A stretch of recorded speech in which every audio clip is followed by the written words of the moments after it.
And so, it begins. Dark were the skies and chill was the wind as the land was covered in a veil of malice. Across the hill did ride a dread army of the night, cloaked in mist and fog, prepared to rain down death and destruction upon the land. And the people did crowd for a savior, a noble soul to save them from their impending demise. Just as it seemed all was lost, in strode a mighty hero, clad in shivering metal from head to toe. Wielding a terrible broadsword, he did cleave his foes in two, smashing their ranks asunder with righteous fury. And when the day was done and the enemy strewn across the fields in pieces, the people did turn to the warrior and say, "We shall name this day in your honor. Speak unto us your wisdom." The warrior said one word that day: epic.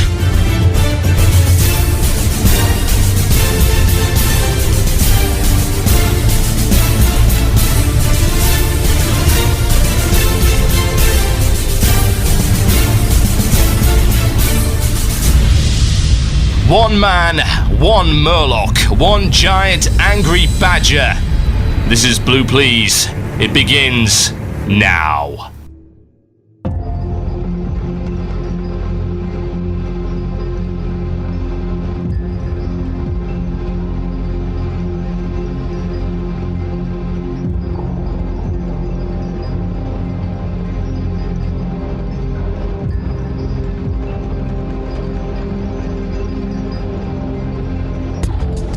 Yes, indeed, folks. Welcome to Blue Please here on WoW Radio for the 15th of January 2010. It is 8 PM in the British Isles. It is 3 PM Eastern Standard Time.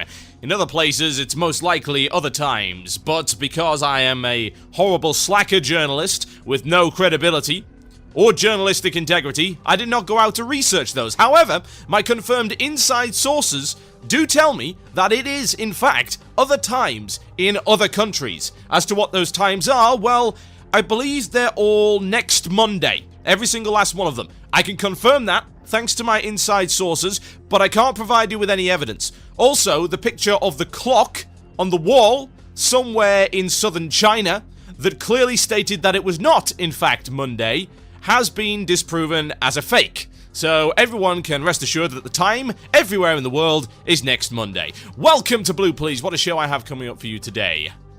The question is, what's going to happen in it? Stuff will happen, things might happen, information might be given, discussion may be had. Possibly controversy may erupt. Possibly.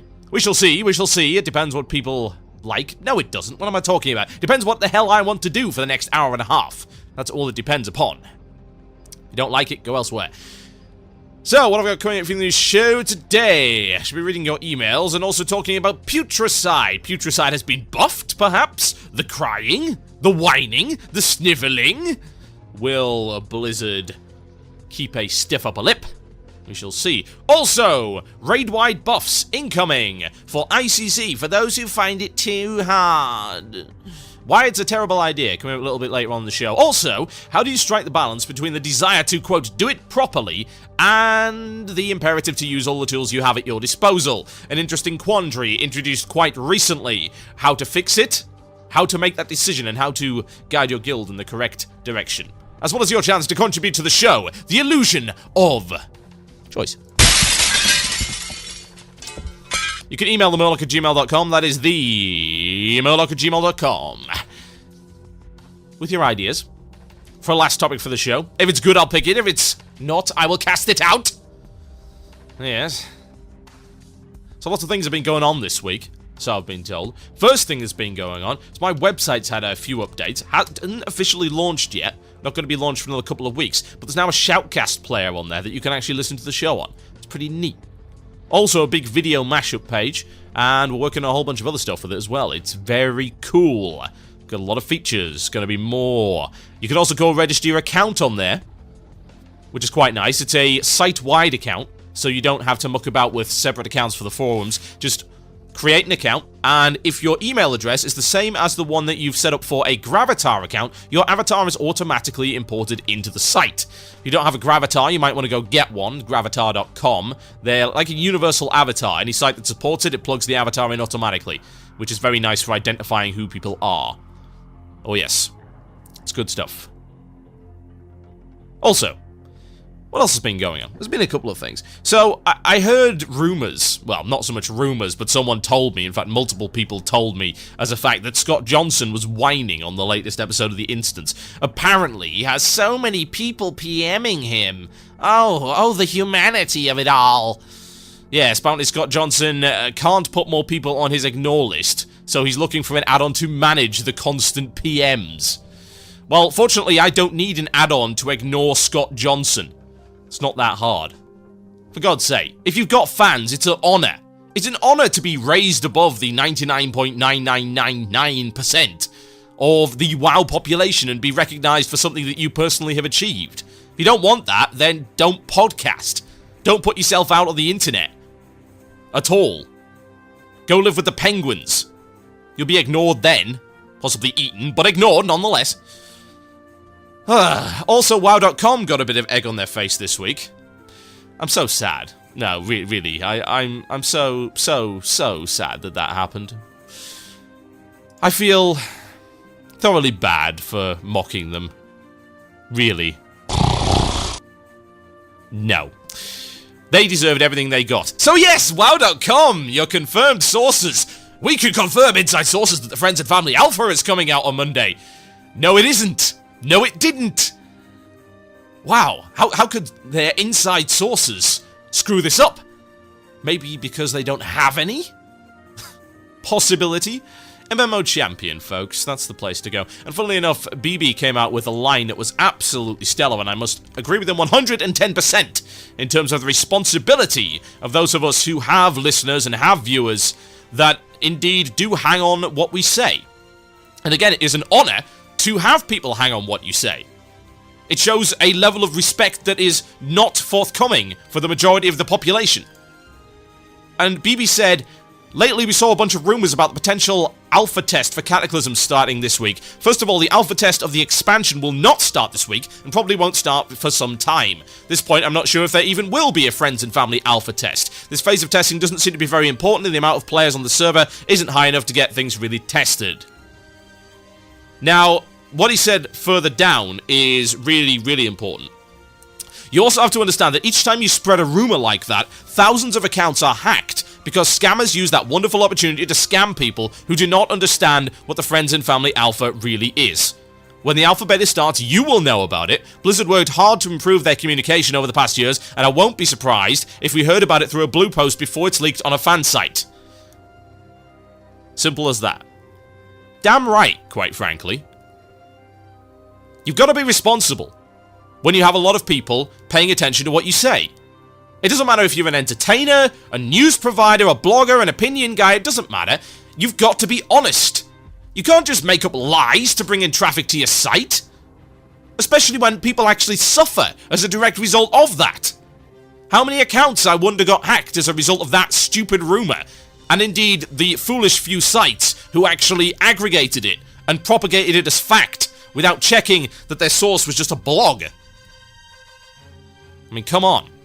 Speaking of scams, a warning for all of you that was also put out on MMO Champion. Seriously, why would you read any other site? Seriously, this site's got everything you need. Armory scams, folks. The new Armory's coming out. That means there's a lot more people interested in trying it out. Do not click an Armory link from Google at all, especially if it's in the advertising section. There's a bunch of people who've been signing up for Google ad accounts with fake malware sites. It says, hey, click here for the WoW Armory. It's not actually the WoW Armory. It is a scam. You now have to log into the Armory to access certain features, so for God's sake, only go there directly. It's wowarmory.com or eu.wowarmory.com. That's it. Or click the link from the official World of Warcraft site.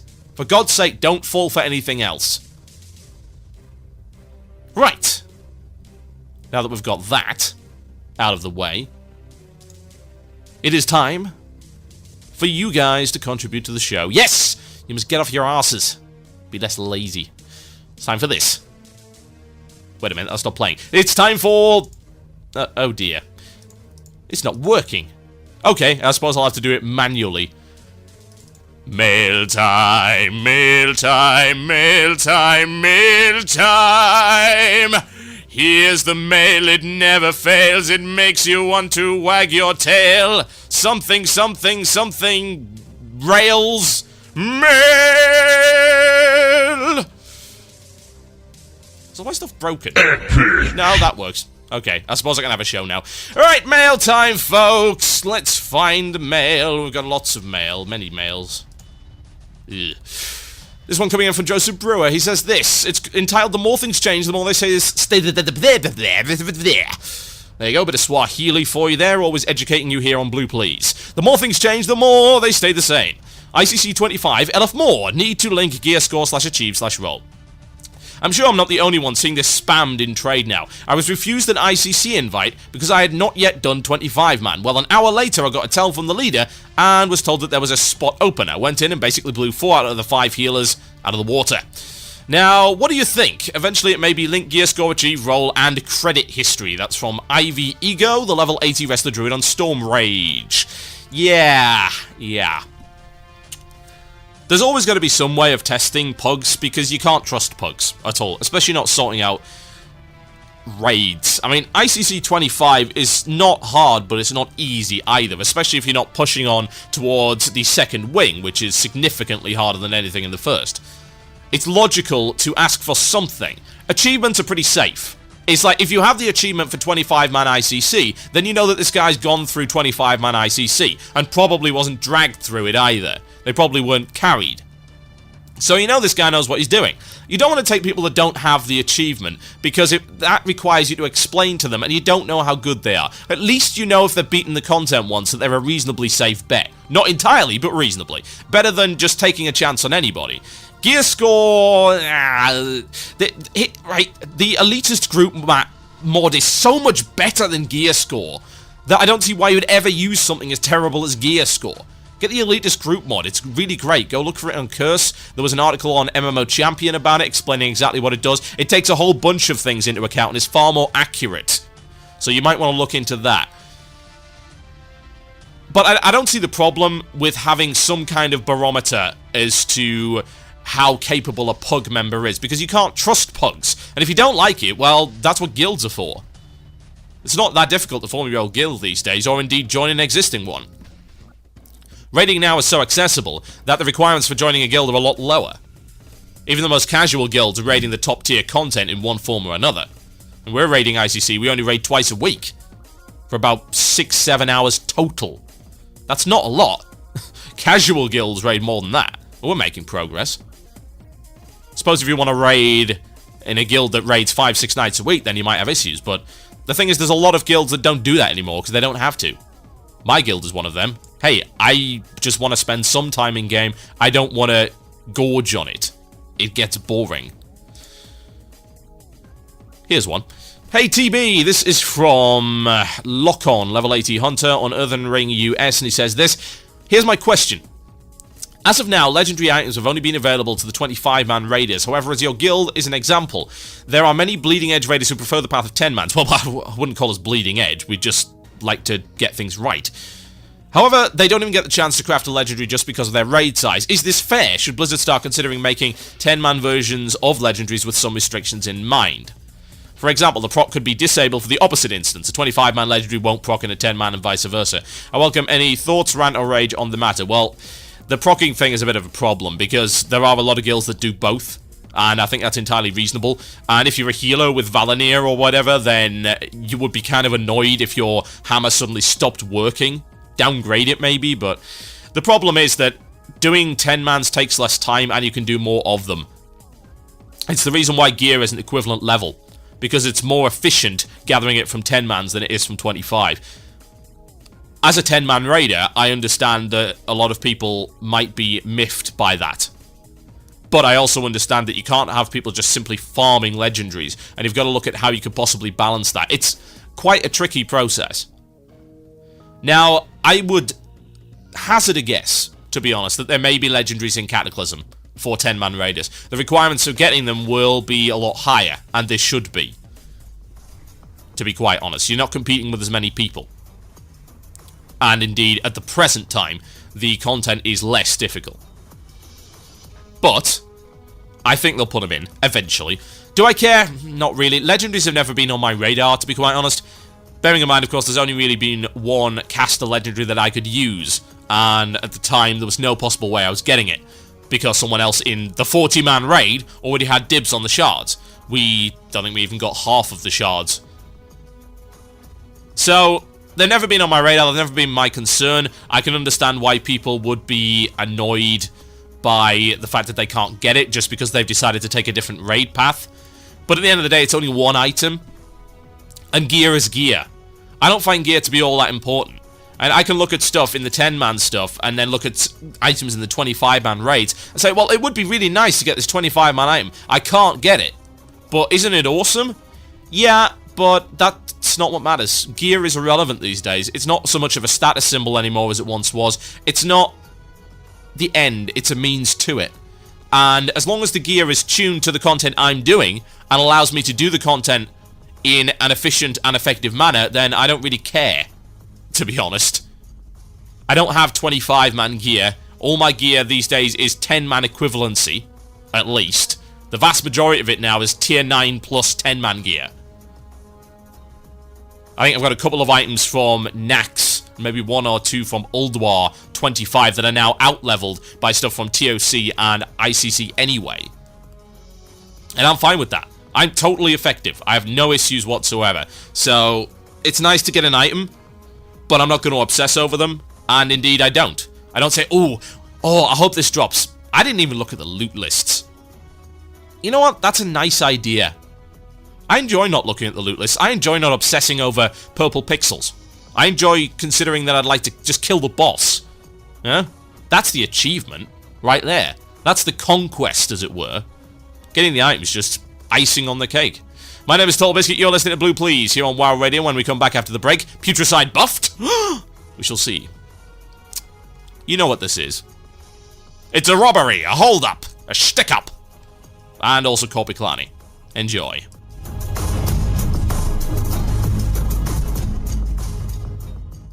You're listening to the podcast, an archive of Blue Please. Music was removed due to copyright concerns. If you'd like to hear the music, tune in live on Fridays at 8 PM British Standard Time. That is 3 PM EST on WCRadio.com.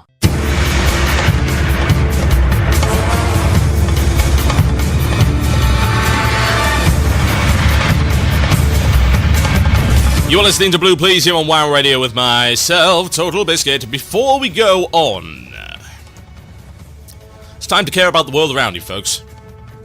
Not in that sort of happy, lovey-dovey, tree-hugging way, but in the practical, oh dear, something really, really, really, really bad happened, and you should help out way.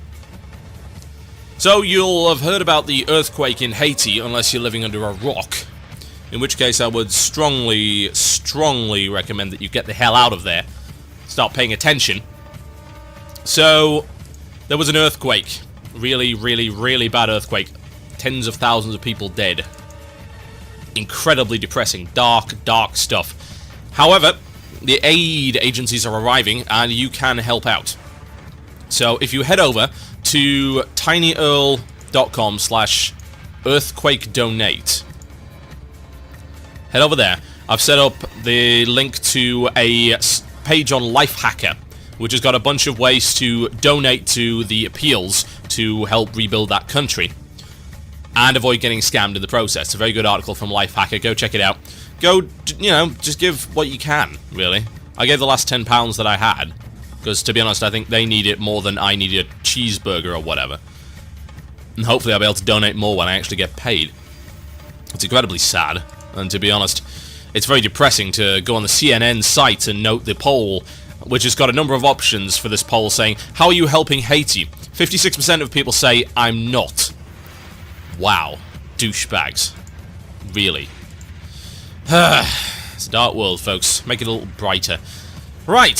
So, we've got a really interesting little piece of information here. And indeed an accusation from a Night Elf Druid. Nasty. Stealth buffing Phase 3 of Putricide is kind of a dick move. Oh, really?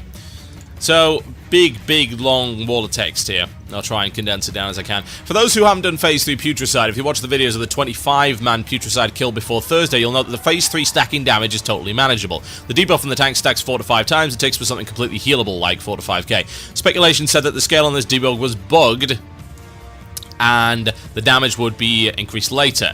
Now, once you hit Phase 3, the damage of the debuff triples per application. At 4 stacks, the debuff ticks for a manageable 4 to 5k. Then at 5 stacks, the debuff starts ticking for 12 to 15k. This is not manageable healing. Basically, Blizzard is forcing you to either deal with a very tight soft enrage timer or use 3 tanks, which is a simple solution, but not one you see coming. Really? Not one you see coming? Yes, it would be terrible, for instance, if we had a raid encounter that did not allow you to use the same cookie-cutter raid setup every single time. That would be a disaster. It's like, we've got our preset roles. Ignore the fact that everything's so homogenized now that mages can tank. Might as well be. That you have 4 tanking classes, you have 4 classes, in fact, capable of healing. And all of those guys can also do damage. So there's quite a bit of flexibility there. But it requires 3 tanks! Ah! Stealth buff! Oh my god! Apparently that's a dick move. It's like, I don't get it. You're really just being douchebags. Even if you make the argument that we should have to learn the encounter like the guilds that killed before it on Thursday or whatever nerf this took place, you're only confusing people that are less willing to adjust from confirmed information. If you think it's fair to cause guilds to lose rank based on their willingness to use available information, you have a twisted and obscure view of what is fair. Let me rephrase that. Let me translate that for you. If you think it's fair to cause guilds to lose rank based on their unwillingness to learn a fight properly, then you have a twisted, obscure view of what is fair. I am speechless! How dare Blizzard force you to learn a fight, and how dare Blizzard force you to adapt when changes are made that are entirely justifiable! And guess who justified them? It's my favourite blue. He goes by the name of Valnoth. Valnoth is awesome. I love Valnoth. Valnoth is great. He's the lead world designer. He speaks truths and doesn't afraid of anything. Now, as a point of clarification, he says, I can imagine him saying it in a really boomy voice. Let's see if I can somehow emulate that. So down from the sky, striking like a thunderbolt through the clouds, smiting both man and mountain beneath, Valnoth says this. As a point of clarification, this was not a buff so much as a bug fix. The AEs being cast by the Abomination Driver in Phase 1, Phase 2 and the tanks in Phase 3 were being affected by the player AE cap, thus diminishing the amount of raid damage being done in 25-player Putricide. We fixed that bug in hotfix. Of course, we waited until Tuesday's server maintenance to apply the hotfix so as not to unfairly punish people that raided later in the week. Furthermore, the encounter was designed to utilize 3 tanks. If you're just barely making the DPS check, killing Putricide with 2 tanks, you might have a problem. Essentially, if you're using 2 tanks and both tanks are at 4 stack, your raid should be dead. With that said, I have a hard time believing a guild capable of meeting the DPS requirement for Festigut can't make a substitution in their raid comp to overcome the bug fix. If all else fails, zone-wide buffs will be available soon, allowing you to crush Professor Putricide, see his oozes driven before you, and hear the lamentations of his abominations. That's just how it goes in my head, honestly. If he actually talks that way, then I don't know, there might be a bit of bromance going on there. Let's be honest. Right. So, that is a perfect explanation. I love this guy. He's so cool. He's even better than Ghostcrawler. Ghostcrawler's like sort of tippy toes around the problem. Valor's like, here's some honesty. Here's a big bag. Here's a truth clear strike. Yeah, that's what it is. That's the kind of communication we love. I commented on this last week. He's still going. The higher-ups haven't told them to stop telling the truth. Ugh. So much whining. Back in my day, folks, back in my day, we had to try different setups in order to succeed. Back in my day, bosses were more bugged than they are these days, and often had to have frequent adjustments, which would cause a change in tactics. Yes, some bosses would get harder, some bosses would get easier. That's the way it goes. Invariably, fixing a bug in a combat encounter is going to affect the difficulty in some way, whether it make it harder or easier. And you have to adapt to that. That's what a raiding guild does. That's what a real raiding guild does. It's laughable, really. It's unfair to lose rank based on their willingness to use available information. So, Blizz, I'm afraid it's unfair to force my guild to lose rank just because we don't want to use Arcane Blast. Now, the mages, they don't want to use Arcane Blast, regardless of the fact that it's the optimum DPS rotation. We don't want to use it because we don't feel like it today, honestly. We don't want to use it. It's unfair. We're losing ranking. It's unfair. I'm not doing as much DPS. It is unfair, Blizz. You must cater to me. To me! Yeah, right. What a bunch of scrubs. Now, this fix makes perfect sense. Now, it's amusing because he then goes on to explain the rationale behind the 3 tank thing. Yeah? There was a quote here. Why would you require the fight to use 3 tanks when the 3rd tank is clearly going to be rather useless until Phase 3 and all the fights previous to Yogg 0 only require 2 tanks? What, does that mean that you only need 2 tanks on everything? No. That doesn't mean you're going to need this for all time. It's not some cookie-cutter setup. This never happened back in the day. We'd have off tanks who might need to come in for certain encounters.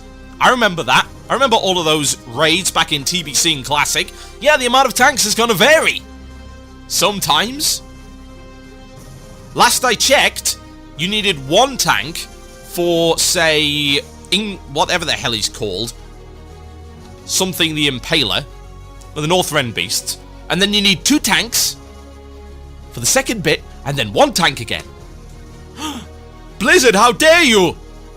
The 2 tanks are only useful in Phase 2! Nerf! Nerf! Oh, come on. You can't expect to be 100% effective 100% of the time if you're a hybrid with switchable roles. Let's be honest here. You got a boon thrown at you with dual spec. That's just the way it works. Not all encounters are designed that way. They never used to be, and they don't have to be either. There's no magical rule saying, oh well, 2 tanks. Gotta be 2 tanks. No. I remember Veil Strats that have had a fit. Let's blow up the tanks every 20 seconds. How many tanks do you need? Well, many tanks. Left side. There's no problem with variation in roles, honestly. It makes me wonder, actually, if once we get to that silly, was it Dreamwalker fight? I don't know what it's called. It's a fight which involves a lot of healing. It's later on. I wonder if we'll need more than 2 healers. Will that give us a headache? Will that be whined about? Ah, how dare you. So, Valnoth explains the design decision here, mainly to force you to burn a raid spot for a tank, thus having less DPS to work with, and secondly to see a glorious 3-way tank swap at the end. I remember 3-way tank spots, weren't they great? Awesome, yeah. Maybe you should start thinking about your poor tanks, eh? Remember the 3rd wheel that you make switch to tank spec for Marigar and force rotting tank loot on? That person has feelings too. I like this guy. He's factual and sarky. He's my kind of bro. Now, I'm totally fine with this, honestly. If I had the ability to, say, switch my roles, then I would be absolutely fine with that. It'd be kind of nifty, to be honest. Playing a lifelong mage and, like, a rogue for 3 months or whatever. I do see the appeal in being able to do something that's not damage. Now, I suppose some people might cry and scream and squeal that, oh, well, I'm prot-spec'd for this part of the encounter, so I can't do as much DPS. Well, last I checked, the encounter was balanced around that. They understand that if you are some kind of tanking spec, your DPS is not going to be as high as everyone else. But unless you're obsessed over the meters, who cares? The point is, you're supposed to be performing your role in an effective and efficient manner. Not screwing up, not standing in the fire, not blowing up the damn raid. That's what's required of you. Not to be number one on the meters if you're a tank. So why whine? Oh, well, it's not very useful for this. Okay, so that's how the encounter's designed. Big deal. It's amusing how much people can absolutely ignore the facts. It's like, yeah, it might not be an easy change to work around. It's not supposed to be an easy change to work around. They stated it clearly in black and white. End-wing bosses are supposed to be hard. This is the second time that Putricide has got something that constructively constitutes a buff. Yeah? It's like, you didn't buff it. You didn't go out of your way and say, right, we're buffing this encounter. No, we are fixing this encounter, and it just happens to, coincidentally, also cause the fight to get a bit harder, because it wasn't working as intended. So they're fixing bugs to the encounters, and you're crying. And when they don't fix bugs to the encounters, you, what, cry? And when they just leave the encounters as they are, you cry? And when they introduce an encounter that's bugged from the start, you cry? And when they have an encounter that's too easy, you cry? And when they have an encounter that's too hard, you cry, funnily enough. So, what is the common theme here, exactly, amongst the whining, mewling masses? Crying. They don't think. They don't engage their brains. Now, I must say that actions from guys like Valnoth are going to make a difference eventually. You can't continue to be stupid when confronted with facts in blue. That reasoning is totally justified. How can you argue, oh, well, no, when the lead world designer comes out in black and white and says it's supposed to work this way for this reason?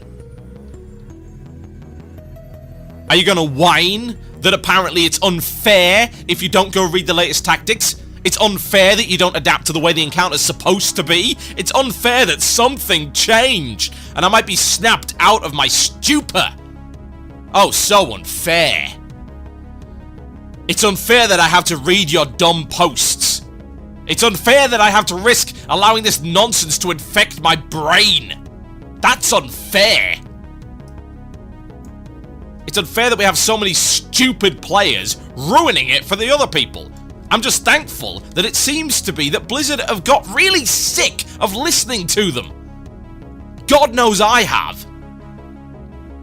My name is TotalBiscuit. You are listening to Blue Please on WoW Radio.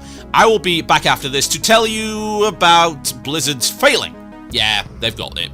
I'm not going to be nice to them all the time, folks. Call it how it is. I'm going to play some Frank Klepacki.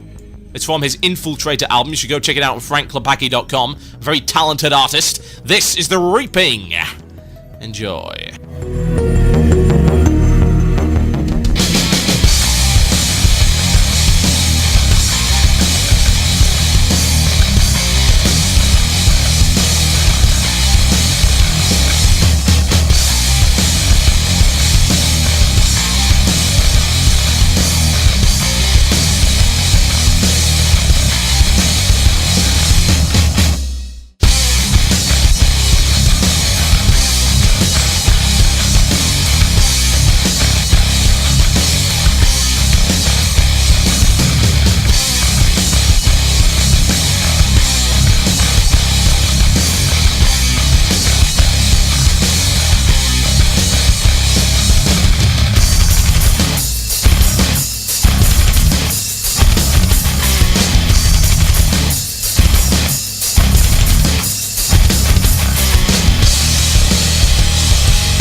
You are listening to Blue Please on WoW Radio for, I think, the second off last time, give or take. Let's have a look at the calendar. When's the last show going to be?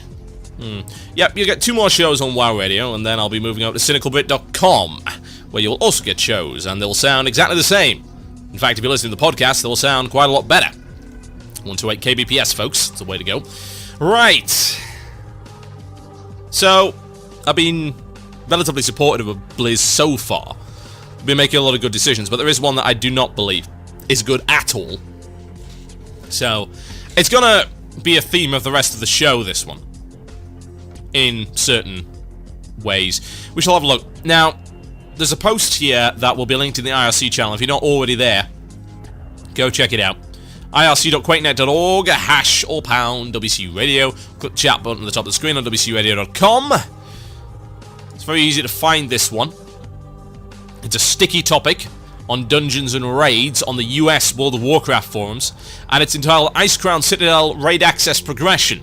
Now, down the bottom of this thing is something that is a little bit distressing, and this has been confirmed by Valnoth, unfortunately. So, no, I don't love Valnoth anymore. Sorry. Quote, in the weeks and months after all 12 encounters are unlocked, additional attempts against the final 4 bosses encounters become available. This represents the Ashen Verdict growing more powerful and graining a stronger foothold. You know, they're bringing corn and everything. They start mixing oatmeal on the steps of the Icecrown. This represents the Ashen Verdict growing more powerful and gaining a stronger hut-hold. Wow! Wow! I'm not drinking enough. Wow! I need to have something during the music break. To further help raids, Varian Rin and Garrosh Hellscream will begin to provide assistance by inspiring the armies attacking Icecrown Citadel. This is represented by an additional zone-wide spell effect applied to all players that will increase their hit points, damage dealt, and healing done. This effect will also increase in effectiveness over time. Players may opt out of the spell if they so wish. I'm not going to talk about the opting out, that's going to be part of the next segment, but I will talk about this buff. This buff is really stupid. Honestly, it is. Here's why. I keep going back to this analogy, but it's always so effective because learning works in roughly the same way, regardless of whether or not you're a child or an adult. And of course, there's some child psychologists, teachers, and professors and all that just yelling at me right now saying, no, TotalBiscuit, you're wrong. Hear me out. So, the best way to learn in something like World of Warcraft for an activity that requires precision and, in some cases, perfection is practice. Yeah? You've got to understand the theory behind it. That's really important, initially. Like, no amount of practice is going to help you if you don't understand the theory. But once you understand the theory, it's about practice. It's like playing a musical instrument. It's like playing a particular piece, particular technical piece. I remember a long time ago, I used to play classical oboe, and I was actually quite good at it. Ended up passing the final grade of the music stuff that you get over here. Grade 8. Did a bit of diploma work on it as well. Used to play in bands and all sorts of things. Now, for these exams, you often had to do what was called a study, and studies were generally highly technical pieces that required precision, in many cases perfection, and it was practice makes perfect. You had to, of course, understand the theory behind it, but it required several months of practice to get it right, at least if it was a particularly difficult one.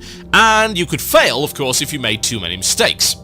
And I would liken that to raiding. You fail if you make too many mistakes, you've got to understand the theory behind it, and it requires precision, perfection, and a lot of practice.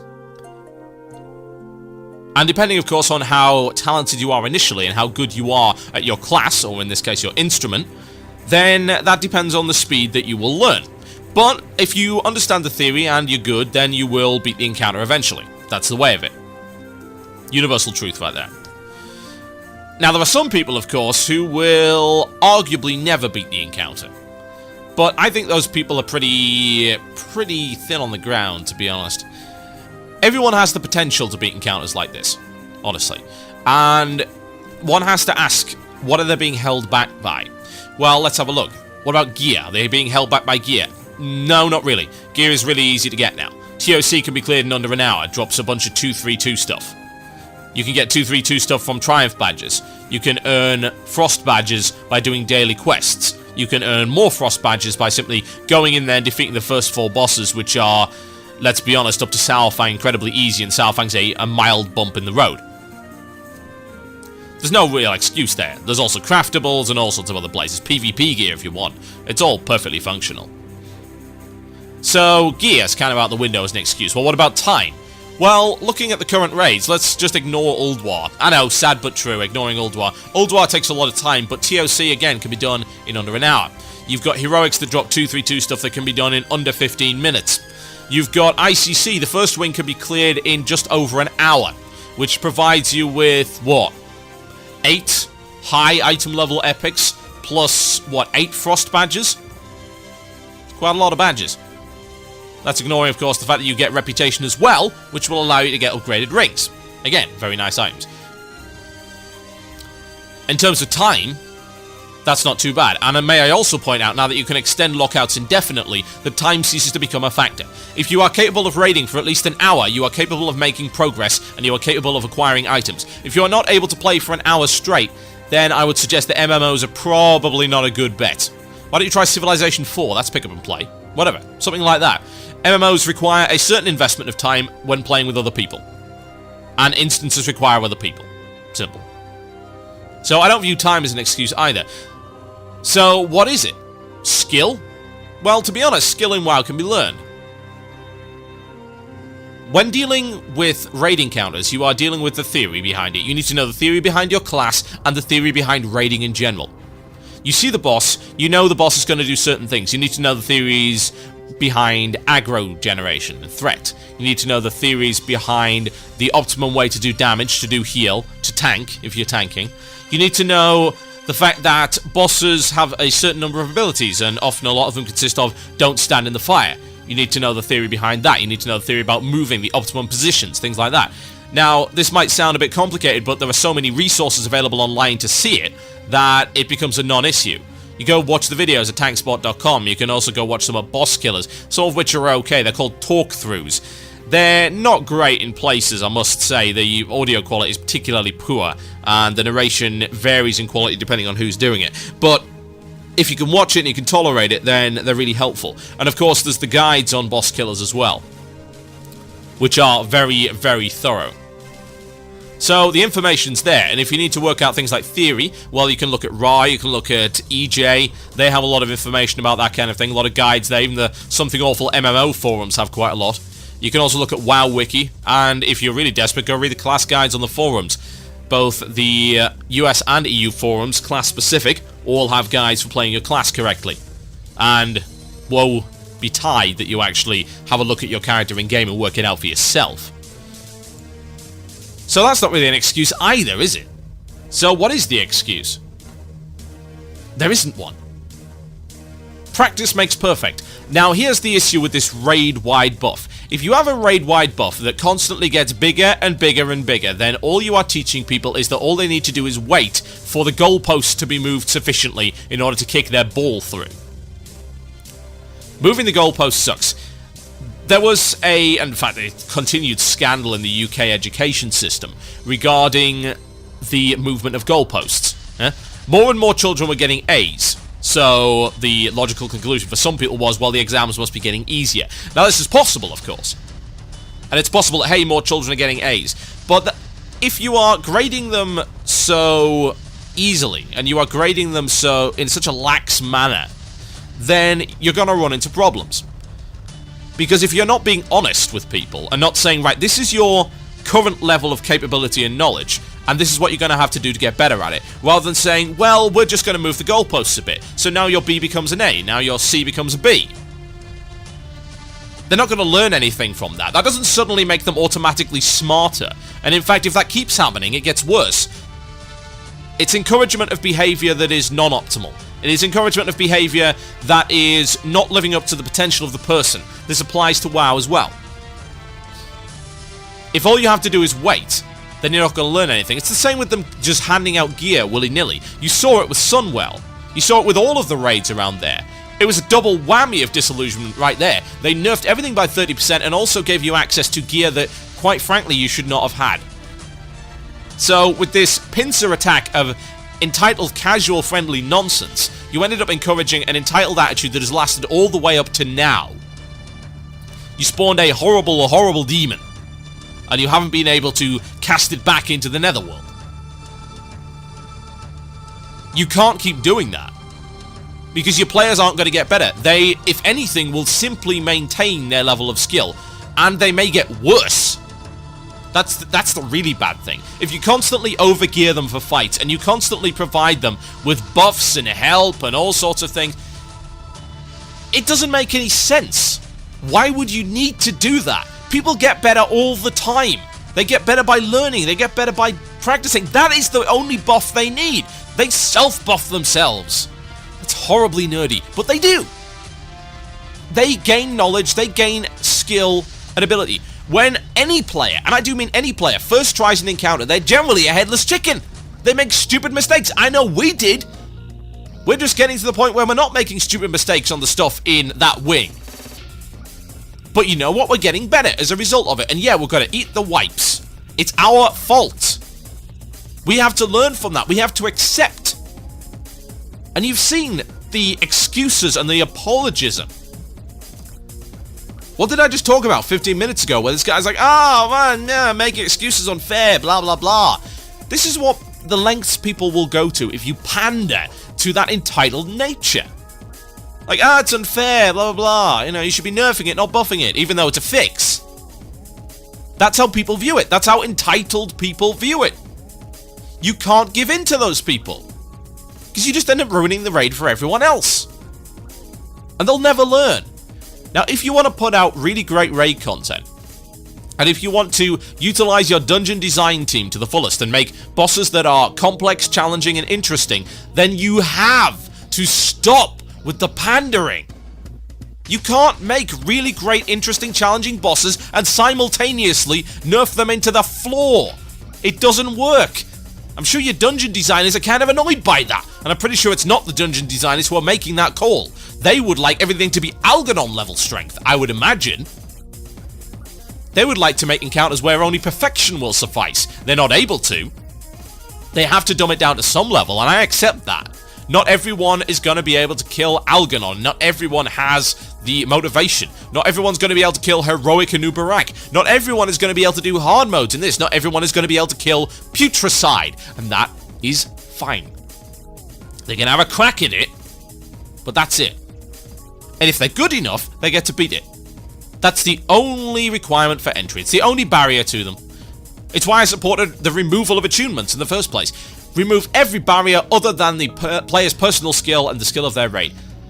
That should be the only determining factor. I still believe that. I do not believe that the goalpost should be moved. They'll never learn. They'll never learn that way. And what will happen? You'll get through to Cataclysm and you'll have the same problem. It's too hard. Subscriptions. $15 a month. Blah, blah, blah. Populist nonsense. Apologism. Bleeding hearts. Swarming. And you put in the AoE cap so I can't kill them all. How terrible you are. Now, yeah, it's nice that you can turn it off. But what I'm going to be asking in the next segment is, should you?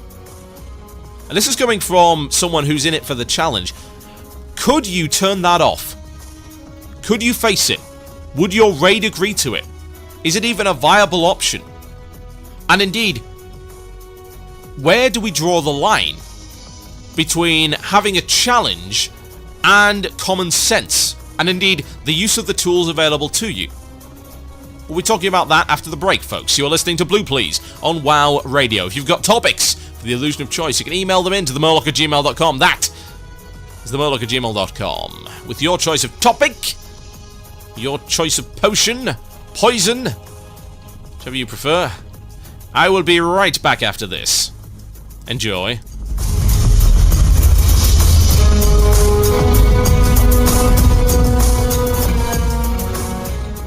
You're listening to the podcast and archive of Blue Please. Music was removed due to copyright concerns. If you'd like to hear the music, tune in live on Fridays at 8 p.m. British Standard Time. That is 3 p.m. EST on WCRadio.com.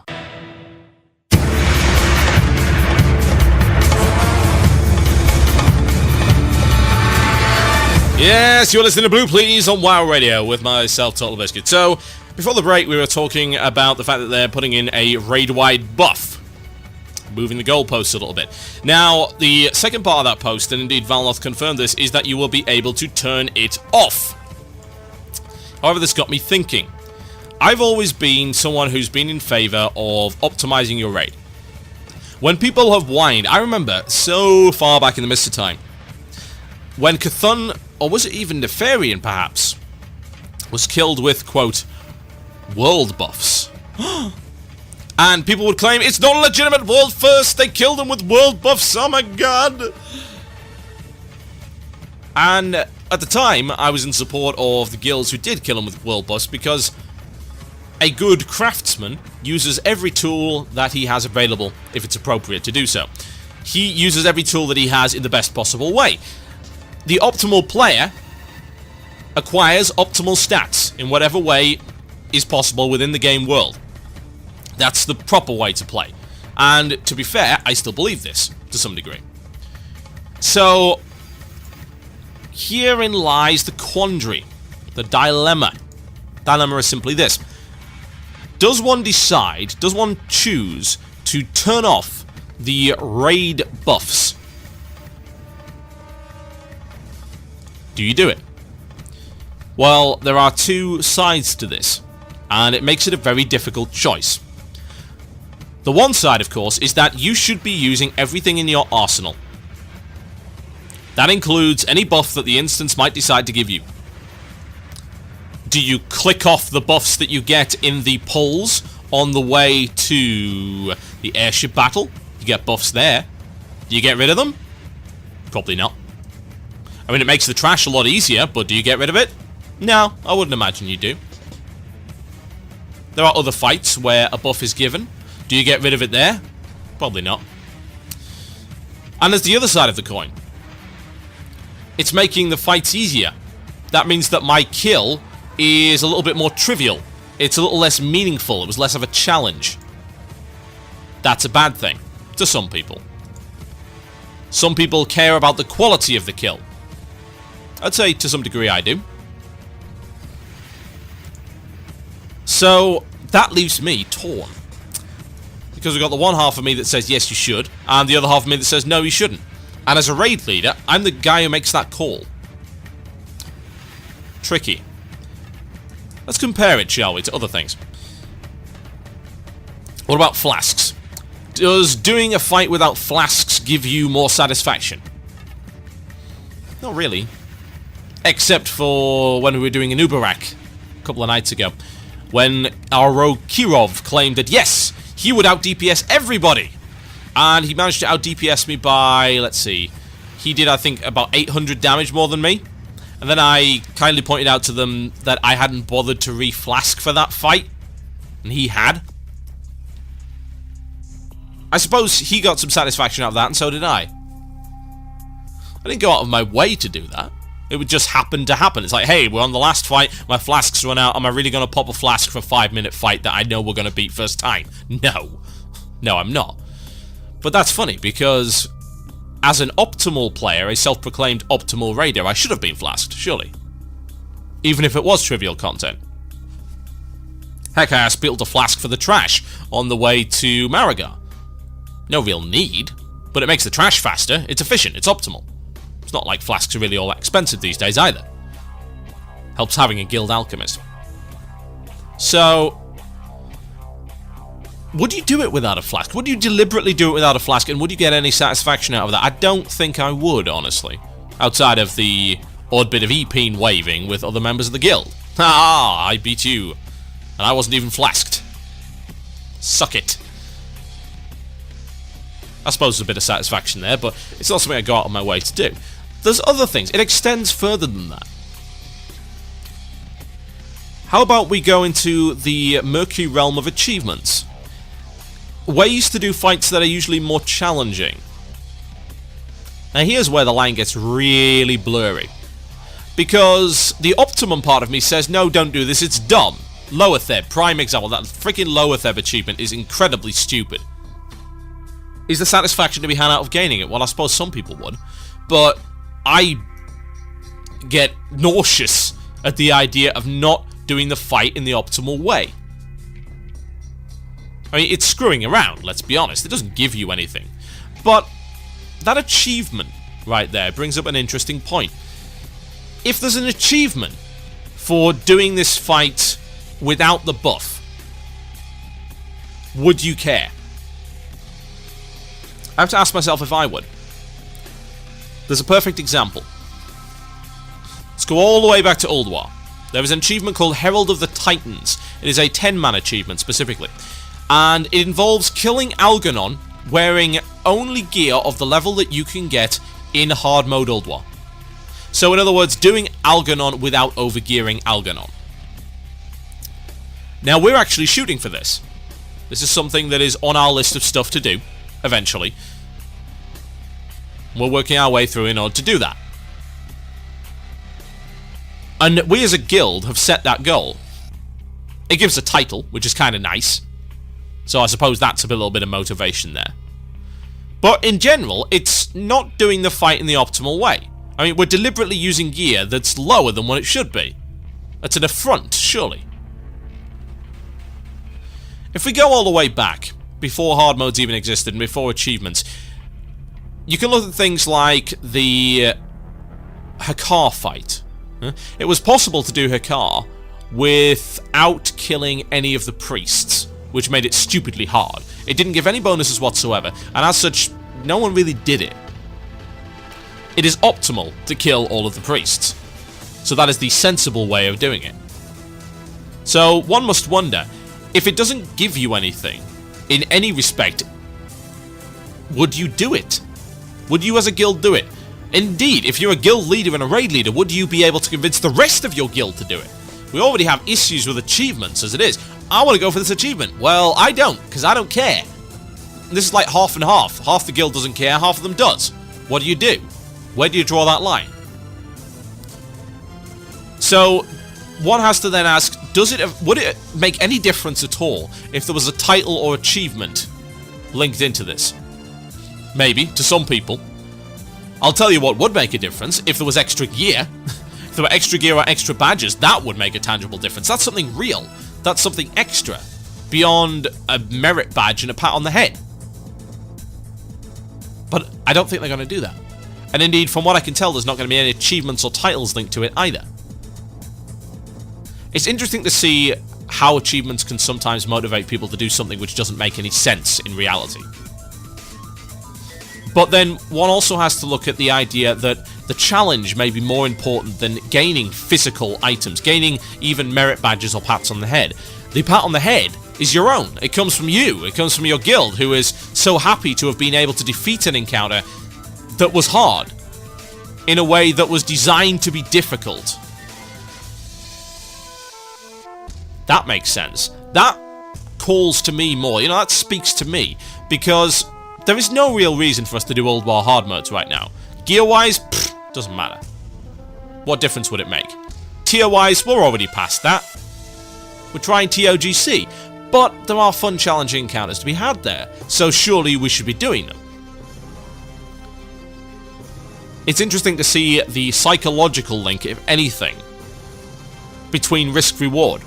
If you're taking risks and yet you know there is no reward, will you be so inclined to take that risk? Some people will, adrenaline junkies, but a lot of people won't.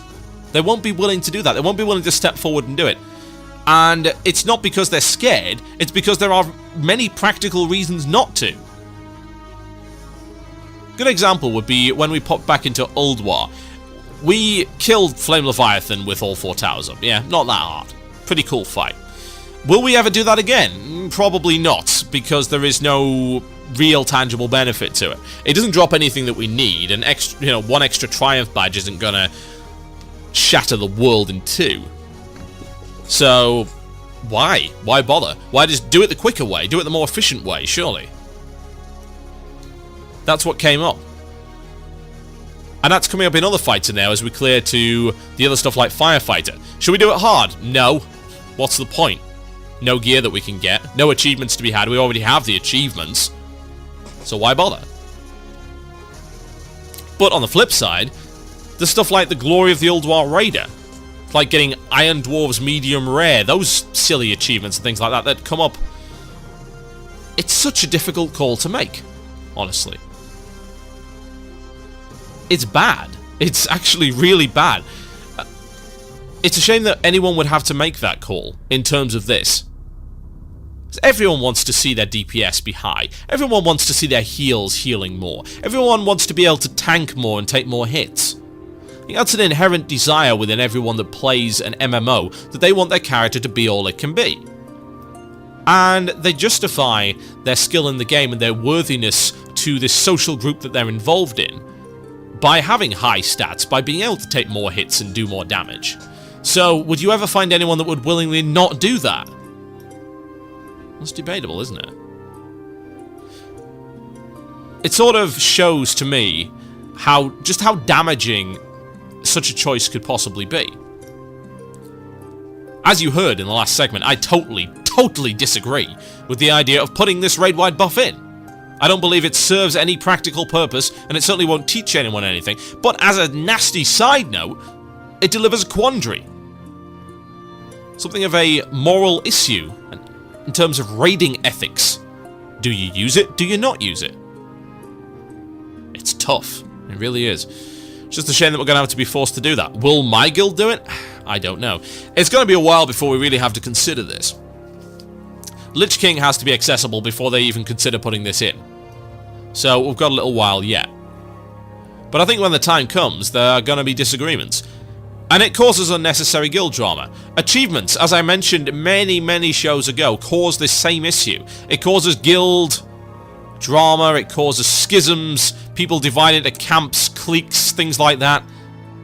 Some people want what other people don't want, and they have different priorities. And that makes raiding difficult, because often one priority excludes the other. If my priority is to have a quick, efficient raid, then getting achievements is often contrary to that. It gets in the way. We're not talking about achievements like kill it in 2.5 minutes. We're talking about achievements where you have to do something incredibly dumb, incredibly stupid. We're talking about achievements like, say, Death Whisper's achievement, where you've got to have ads up when you kill her. That's totally inefficient. It's a waste of space and a waste of time. It's not a hard mode. It doesn't give you this extra loot. The hard modes are what make a call like this really easy. They're the definitive way, because that's an additional difficulty level that has additional rewards tied into it. That makes sense. You've got the achievements built into that, you've got the rewards built into that, and it makes the call really easy. It becomes less simple when there's achievements involved, and it becomes even less simple when achievements are not involved. It becomes an extremely difficult call to make, based entirely on the personal priorities and morals of the raiders, and often those do not match up. They don't sync, they don't necessarily mesh, and there will be people who are unhappy. I don't think Blizzard really considered this. I think maybe they thought that this was a bit of a boon to people. Hey, you can turn it off if you want. Yeah, but why?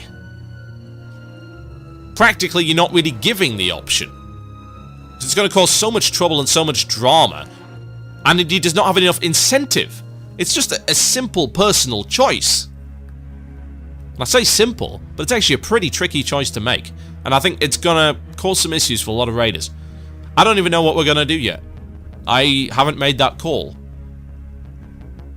I'm hoping that it won't really matter too much, that we'll have managed to make good progress and we don't really have to worry about it. And I imagine it's not going to be available in hard mode, so we don't have to worry about that either. We'll see. Still, a bad idea, these buffs. Thankfully, Blizzard still has time to go back on them. Here's hoping they do. My name is TotalBiscuit. You are listening to Blue Please on WoW Radio. Should we give it another try? Should we see if we can get it to work? Let's try it once more. Enjoy. You're listening to the podcast and archive of Blue Please. Music was removed due to copyright concerns. If you'd like to hear the music, tune in live on Fridays at 8 PM British Standard Time. That is 3 PM EST on WCRadio.com.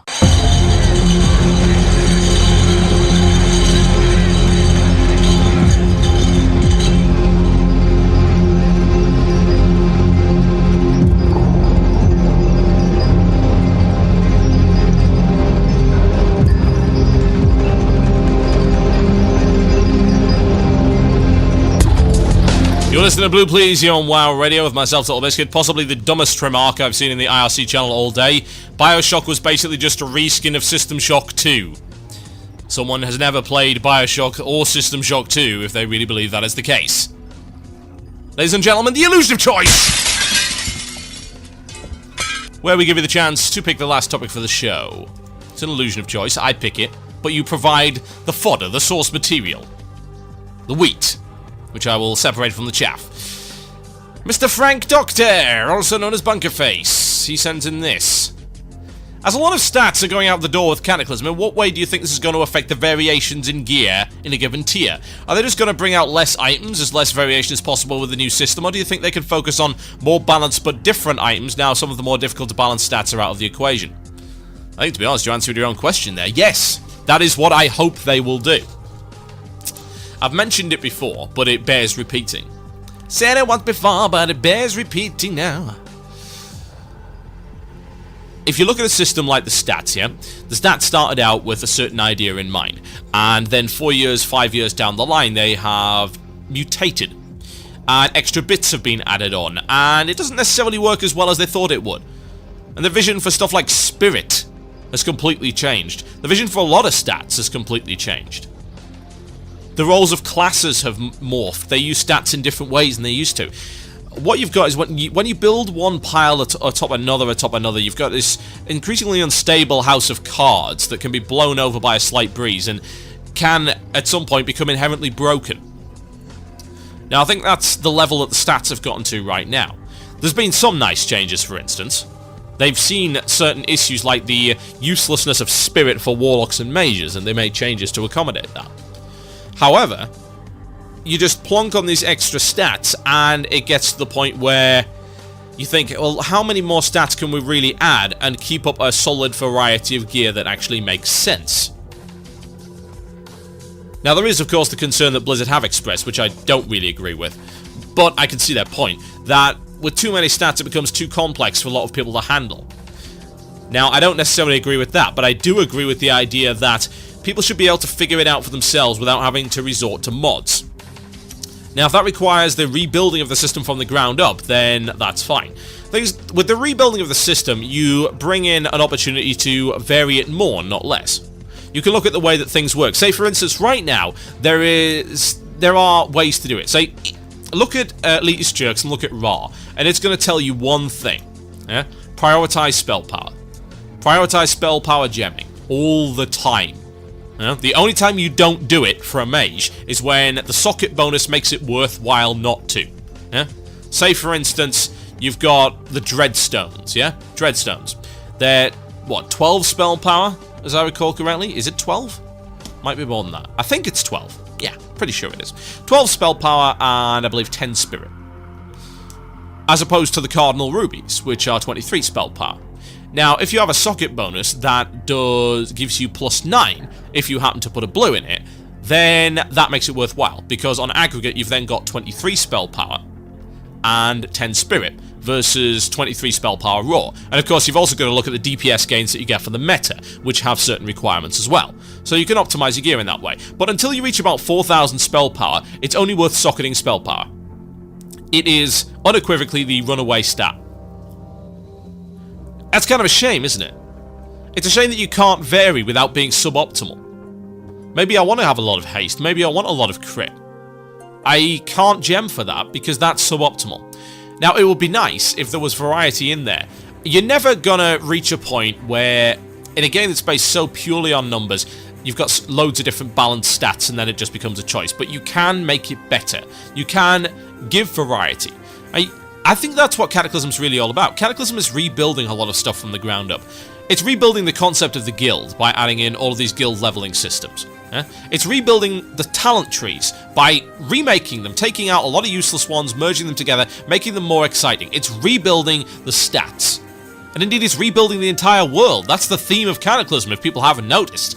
They're looking at what is out of date now and trying to make it better. And let's face it, a lot of the stuff in the game is 5 years old. Yeah, it's out of date. Even graphically, they're putting in a new water engine. They're putting in various tweaks and enhancements to the engine because, yes, the graphics are out of date. They still look good, and I'm certainly not one of those spurgeon morons on the forums that say, oh, well, the graphics are out of date. It looks terrible. No, it doesn't. It doesn't look terrible by any objective sense of the word. Maybe relative to Crysis it does, but it's still got a good head on its shoulders. It's still got a reasonable engine backing it up, even if it is a heavily modified Warcraft 3 engine of all things. And it still looks good. It's got this unique art style that is, to some degree, timeless. You know, we're talking about stuff like Sonic the Hedgehog and Mario World. They have this timeless art style that functions well even to this day. Sonic 2 still is a great-looking game. It's like 15 years old, and it looks great. It doesn't age, it doesn't date in the same way that other things do. WoW sort of has that too, honestly. Warcraft 3 had it to some degree, Warcraft 2 to a lesser degree, and StarCraft as well. You're looking at a unique art style, something that doesn't require DirectX 11 and hardware tessellation and the latest shaders and physics. Doesn't need that kind of thing. But they realise it could be better without sacrificing everything. That represents, hopefully, what they're looking for in stats and talents. They realise that, yeah, the stats work, but they could be better. And they can change them without completely ruining everything. They seem to be confident enough in that, and I'll give them the benefit of the doubt. They're the guys who made the system initially. Why not? It makes sense. So yeah, I'm hoping for more variety. Who the hell isn't hoping for more variety? I think that's what Blizzard is hoping for as well. I don't think they want less variety. I don't think they want less choices. Because right now, what choices do you have? There's optimal and suboptimal, and that's it. Yeah, I would like more variety. I would like to have to make these informed decisions, hopefully. If you have a simple but deceptively complex system that you are able to make choices within without referring to mods, raw, EJ for your information, without being told exactly this is optimal, this isn't, use this, then you are giving power back to the player to customize and grow their character as they see fit. Totally reasonable. That should be a goal for every MMO creator as far as I'm concerned. It's good to see that finally they're getting a handle on it. Ladies and gentlemen, you have been listening to Blue Please here on WoW Radio. Thank you ever so much for listening to the show. As always, every single last one of you is absolutely fantastic. Check out the rest of our shows on WCURadio.com and keep an eye on the front page to see what's going on as WoW Radio comes to a close and spreads out into various different sites. My site is cynicalbit.com. Many features currently being enabled. It will be officially launched on the 1st of February and everything will be in place by that time. It's time for shoutouts, folks. You've got 5 minutes to send them in. TheMurloc@gmail.com. That is TheMurloc@gmail.com. Alternatively, you can tweet me. That's TotalBiscuit. Use the @ TotalBiscuit to send me a short message. Or you can talk on IRC if you wish. Send me a message via IRC. irc.quakenet.org. # WoW Radio. Go. Right, I do have some shoutouts here. Let's see if I can get a hold of them. Here's one. Can I get a shout out to my girlfriend for being a first time listener and the 4 to 5 year anniversary and being a good holy lolladin and healing my ass in MGT Heroic Funny Run. Shout out is from Devilian on Agamagam EU. Oh yes. Can I get a shout out to Hanks for being a sexy orc warlock and a first time listener? That's from Ava Tass. Yes you can. Can I get a shout out to me for applying as a columnist to WoW.com? Well, okay. I'll be honest. There's quite a few good columnists on WoW.com. And people wonder, well, why do good columnists go to work for WoW.com? Well, tell me this. How many other WoW blogs pay you $15 a post? That's why they go. Should be obvious. Go read the Mage column. It's pretty good. Unfortunately, a lot of the good guys have actually left, but hey, as long as you don't read anything by Adam Haliski, you will be, well, I wouldn't say you'd be fine, but you'd certainly be less uninformed. Let me put it that way.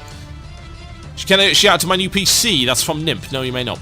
Shout out to my guild, Knights of the Round on Alderman US. That is from Sean Caster even. And shout out to me for moving out of my parents' house, getting my own place. Yay! That's from some guy who didn't give me a name.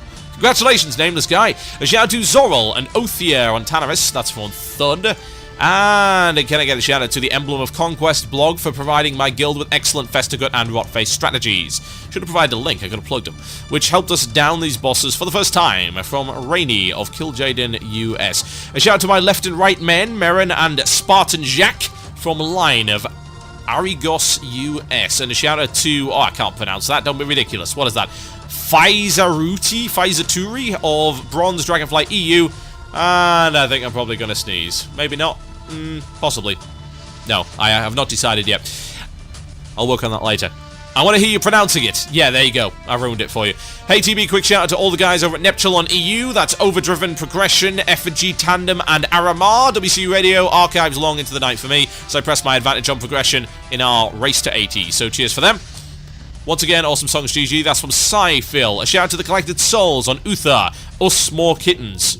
What? I'm disturbed. A shout out to me for my 23rd birthday on the 16th of January. That's from Testral on Azuragas EU. Hey TB, can I get a shout out to what is that? Daterion? Something like that, please?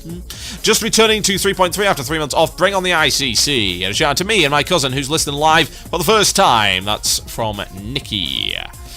Shout out to all the good tanks that don't waste time in random dungeons, killing optional bosses and instead go straight for the frost badges that we all queued for anyway. Damn right. That's from Anul. Can I get a shout out to Linux is cool? No, it isn't. The Shaman on Neptulon EU for having a terrible name, gear, and connection. See? He's got a terrible name, gear, and connection because he's using Linux.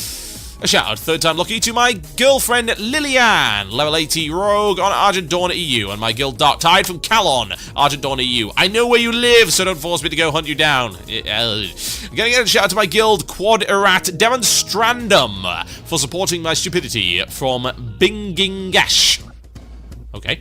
Hey, Mr. TotalBiscuit, can I get a shout out to Garrett and Talon of Them Young Hooligans, my co-hosts in my new radio show up in Portland. Excellent. You should give me a link to that. I can plug it for you. A shout out to my boyfriend, playing WoW together in my guild Army of Darkness. Agabagabagan from Bubblegum. Yes, you may. Couple more, folks. Please, a shout out to Proven, Ikalu, and Labonte from Aries Peak. And a shout out to Quantum from Aries Peak as well. A shout out to Nadia, who tuned in during Illusion of Choice. Better late than never. No, it isn't! You missed everything that was good. Download the archive after the show. That's from Aeonis, Steam Wheel Cartel EU. A shout out to all the members of the armed forces listening. There aren't many of us, but we are out there. That's from Priestley. There you go. One more.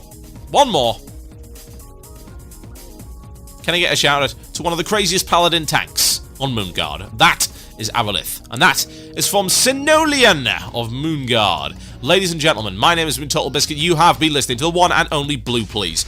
Check out the rest of our shows on WCRadio.com. If you were thinking of donating to the tip jar, I'd suggest you go give it to Haiti instead. They need it far more than I do. Head over to tinyurl.com/earthquakedonate. Go donate to the guys over there.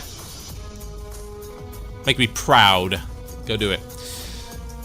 Check out the rest of our shows, WCRadio.com. Download the archive. Subscribe on iTunes. We'll be closing on February the 1st. But that does not mean the end. All of my shows will be moving over to cynicalbrit.com. Plenty of other shows on omfgnet.com and a bunch of other places as well. Check out the front page for more news as it comes in. Thank you very much for your support, and I shall see you next time. I'll also be on the air on the Tuesday with the one and only Gaming the System. 2 hours of great gaming news and comment with myself and Swag. Now live again after several months of absence at 7 PM British Standard Time. That's 2 PM Eastern. Only on WCRadio.com for the time being, and then cynicalbrit.com. I'm done. I'm just going to go fall over and maybe eat pizza. Good night.